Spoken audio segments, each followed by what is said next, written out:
আজকাল তো এই রাস্তাতে কোনো মানুষ আসে যায় না রে। হ্যাঁ তো, কার মাথায় যে পড়বো বোঝাই যায় না। ভাই হাই দেখ, একটা মুরগি আসছে, মুরগি। হ্যাঁ, আরে তুই কান্নাটানা আছিস নাকি? কোথায় মুরগি? ওটা তো একটা জলজান্ত মানুষ। আরে মুরগি বলছি কারণ ওর মাথায় পড়ে একেবারে ডিম বাড়িয়ে দেবো। পর পর পুরো ওর মাথার উপরে পড়, পড়ে পুরো ওর মাথাটা ভেঙে দে। ওই তোরা আমার মাথার উপরে কেন পড়বি রে?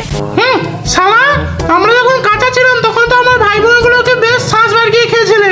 হ্যাঁ রে, তাদের খেতে কিন্তু হ্যাপি মজা লেগেছিল। হ্যাঁ, ওই জন্য তাদের প্রতিশোধ নেওয়ার জন্য আজকে তোমার আমি মানে তোমার ঘাড়ে পড়ে তোমার ঘাড় ভেঙে দেবো। ওই তোরা আমার মাথার উপরে পড়ি না, আমার খুব লাগবে।